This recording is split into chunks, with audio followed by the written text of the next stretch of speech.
तालिबान ने अफगानिस्तान में अपनी नई सरकार का ऐलान कर दिया है। इस सरकार का नाम इस्लामिक अमीरात ऑफ अफगानिस्तान होगा। इसके प्रमुख यानी प्रधानमंत्री मुल्ला मोहम्मद हसन अंखुद होंगे। उनके 2 डेप्यूटी पीएम होंगे, जिनमें मुल्ला बरादर भी शामिल है। सरकार में शामिल एक बड़ा नाम है सिराजुद्दीन हक्कानी। सिराजुद्दीन हक्कानी हमेशा से ही भारत विरोधी रहा है। यह वही हक्कानी है जिसने साल 2008 में अपने पिता जलालुद्दीन हक्कानी के साथ मिलकर काबुल के भारतीय दूतावास पर हमला कराया था। हमले में 58 लोगों की जान चली गई थी। 2011 में अमेरिका के जॉइंट चीफ्स ऑफ स्टाफ रहे जनरल माइक मुलेन ने हक्कानी नेटवर्क को पाकिस्तान की खुफिया एजेंसी ISI का दायां हाथ और एजेंट बताया था। दहशतगर्द हक्कानी की बर्बरता का अंदाजा इसी बात से लगाया जा सकता है कि अमेरिका ने उस पर $50 लाख यानी भारतीय करेंसी के मुताबिक करीब 37 करोड़ रुपए का इनाम घोषित कर रखा है। अब यह खूंखार आतंकी अफगानिस्तान की नई सरकार का हिस्सा बन रहा है। हक्कानी की क्रूरता और वहशीपने ने इसे आतंकी गुट का लीडर बनाया। अफगानिस्तान में फिदायीन यानी आत्मघाती हमले शुरू करने वाला शख्स कोई और नहीं बल्कि सिराजुद्दीन हक्कानी ही था।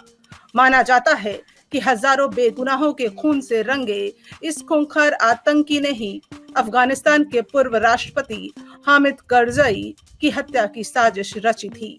हालांकि ये कोशिश नाकाम रही। कहा जाता है कि सिराजुद्दीन का बाप और हक्कानी नेटवर्क की स्थापना करने वाला जलालुद्दीन हक्कानी 2013 से 2015 के बीच मारा गया, लेकिन सिराजुद्दीन 2001 के बाद से ही हक्कानी नेटवर्क का सरगना बना हुआ है। सिराजुद्दीन पाकिस्तान के वजीरिस्तान में ही रहता है।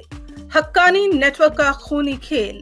सिराजुद्दीन हक्कानी ने 2001 में नेटवर्क का सरगना बनने के बाद वैसे तो कई फिदायीन हमले करवाए, खूब खून बहाया, लेकिन 2008 में काबुल में भारतीय दूतावास पर किया गया हमला भारत कभी नहीं भूलेगा। दहशतगर्दी और खून खराबे की दास्तां लिखने वाले इस नेटवर्क को अमेरिका ने 2012 में बैन कर दिया था। 2014 में पेशावर के एक स्कूल पर हमला भी इस नेटवर्क ने ही किया था। इस हमले में 200 बच्चों के चीथड़े उड़ गए थे। 2017 में काबुल में एक हमले के जरिए इस नेटवर्क ने 150 से अधिक लोगों की जान ले ली थी। आपको बता दें कि जब 1980 के आसपास सोवियत सेना ने अफगानिस्तान पर कब्जा कर लिया तो अमेरिका को यह बात रास नहीं आई। अमेरिका ने पाकिस्तान के साथ मिलकर हक्कानी नेटवर्क का इस्तेमाल किया, इसे पाला पोसा, साथ ही स्थानीय कबीलों को भी हथियार और पैसा दिया ताकि उनका इस्तेमाल रूस यानी सोवियत संघ के खिलाफ हो सके। इसी दौरान तालिबान का गठन हुआ और अमेरिका ने इन गुटों से दूरी बनानी शुरू कर दी, लेकिन पाकिस्तान इन्हें पालता पोसता रहा। ISI ने हक्कानी नेटवर्क का इस्तेमाल अफगानिस्तान और अमेरिका दोनों के खिलाफ किया। ये एजेंसी पैसे भी लेती और हमले भी कराती। अमेरिका की ये नाकामी ही कही जाएगी कि वो पाकिस्तान पर दबाव डालकर हक्कानी नेटवर्क को खत्म नहीं कर सका।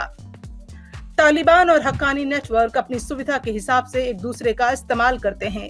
अफगानिस्तान में दहशतगर्दों को सत्ता तक पहुंचाने में हक्कानी नेटवर्क का साथ मिला और अब इस गुट का सरगना यानी सिराजुद्दीन हक्कानी अफगानिस्तान का होम मिनिस्टर होगा।